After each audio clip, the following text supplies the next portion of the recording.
From the News Channel 5 Network, this is SportsLine.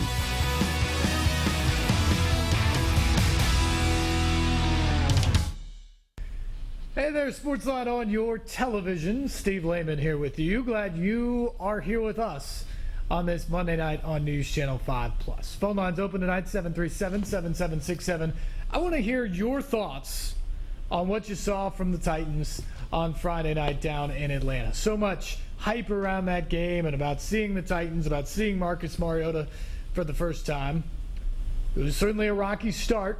Yeah, the interception, his first of the entire preseason on the very opening drive.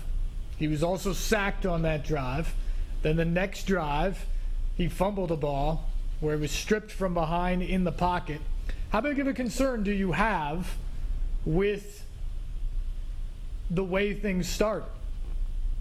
What did you think about the way he bounced back? He then was 5 of 5 on a touchdown march of the Titans late in the first quarter and into the second quarter. Other thoughts from what you saw. Titans defense gives up a 91-yard touchdown march on the opening drive to Matt Ryan and company. Concerns about that? Concerns about anything you saw on the defensive side of the ball? Your impressions, your thoughts of what you saw from the Titans in the preseason opener Friday night in a 31-24 loss against the Falcons down there in Atlanta. What else do you want to see this week? Perhaps a little more David Cobb. He got into the game, second quarter or so on Friday night against the Falcons and ended up leading the Titans in rushing with 53 yards on 11 carries on Friday night. Meanwhile, Bishop Sankey averaged less than 2 yards a carry on his 8 carries against Atlanta. Positive signs from the rookie there. Will we see more of him coming up?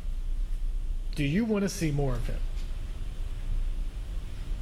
What else would you like to see more of? What else would you like to see desperately changed? I'll tell you one thing Ken Wisenhunt seems to want to see changed, and that's what's going on the offensive line. We talk about some of that pressure in front of Marcus Mariota in those couple series the other night against Atlanta. Well, apparently the coaches didn't like that very much because they have gone right to work this week with several different combinations, and the one that's gotten the most work this week has been a unit that doesn't involve Andy Levitre. It's been a unit in which the Titans have gone with Byron Bell, who was brought in to play right tackle, but also has the ability to slide and play other positions along the line. They've gone with Bell at left tackle this week, and they've slid big Jamon Meredith in at right tackle. I'm sorry, left guard for Bell, if I said left tackle. Obviously Taylor Lewan at left tackle. So the offensive line across the front this week has been Lewan at left tackle, Bell at left guard. Schwenke was at center yesterday, but he was out with kind of an aggravated injury today, so Fernando Velasco slid in at center today, Chance Warmack at right guard, and now Jamon Meredith at right tackle. Andy Levitre's been playing on the second team for the past couple of days for the majority of practice for the Titans. That's not to say that's what you're going to see this weekend against the Rams. It's certainly not to say that that's what you're going to see against the Bucs on September 13th when the season gets underway for real. But it does tell you that they're not set. Those 5 positions are not locked in stone. And as Ken Wisenhunt reminded people today, look, there's not a lot of teams in the NFL that can just roll their teams out in training camp and say, yep, those are the 5 guys that are definitely our starting offensive line. We feel great about them, and this is the way we're headed.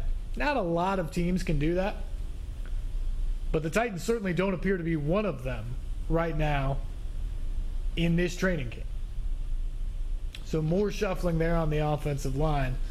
Another guy that's stood out the last couple of days is Big Angelo Blackson. Huge guy, 306 pounds, out of Auburn. Defensive lineman. He's gotten a lot more reps in the last couple of days. Remember, just in his first training camp, he was one of the team's 4th-round picks this year. he seems to be impressing because he's getting more and more looks as they move forward here. And you're starting to see that. You're starting to see some of the young guys they've drafted in the last couple of years really take hold of positions here. Earlier in camp, it appeared that Daquan Jones had moved in front of Rapati Patoa-Tua to start on the defensive line. Obviously, Avery Williamson has pretty much locked up a spot with the way he played last year. Talk about guys on the offense. I mean, when you think about it, Marcus Mariota is going to start. I don't know if Dorial Green-Beckham's going to start, but obviously he's going to play a lot, being a second-round draft pick. David Cobb going to get some carries. Potentially a shot to unseat Bishop Sankey as the starting running back for the Titans. And then Jeremiah Patasi, probably not in the running to be a starter on the offensive line in week 1, but he's a guy that they certainly believe has a good chance to be a starting tackle in this league long term. So I think there's a real shot just on the offensive side of the ball that you've got 4 guys who could be key factors for this Titans offense this season that are rookies. Were draft picks just back in April. And that doesn't even include a guy like Jalston Fowler, who they took in the 4th round as a fullback, H-back type guy. It's still a little bit unclear exactly how they plan to use him. They're going to use him a lot. He's going to play a ton on special teams. I think you will see him line up in that fullback position, traditional fullback position in the backfield from time to time. How else they use him is a bit up in the air, but, I mean, they drafted these guys for a reason, and they're going to play. And the more and more you watch these practices, the more and more you realize that they believe in some of these guys, and some of them are starting to take positions and take reps from guys who've been around for a while. So that's a positive for sure.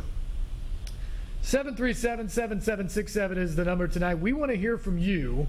What were your thoughts on game 1 of the preseason for the Titans? Marcus Mariota, 7 of 8, but the 2 turnovers. Zach Mettenberger, very solid in relief. Running game, up and down, I would say. Certainly the offensive line as well. Same for the defense, as you might expect in a preseason game when you got a lot of guys playing, and also a preseason game that you lost. By the way, the Titans have now gone, almost 11 months without a victory at this point. Dating back to early October of last year, and that blocked field goal by Sammy Lee Hill to beat the Jacksonville Jaguars over to Nissan Stadium in a game they tried to give away down at the end of the season. But they held on that day, and now they're looking to get back in the win column for the first time since that. They will have to wait until at least Sunday night, next preseason game, next Sunday night, national TV, against the St. Louis Rams, the Stash, Jeff Fisher, coming back to town on Sunday night. All right, we need to take our first break. We will come back. We can get to your phone calls. Plus, we'll hear from several of the Titans bouncing back from that first game of the preseason and a couple intense days of practice this week. We'll get to that more right after this here on SportsLine on News Channel 5+.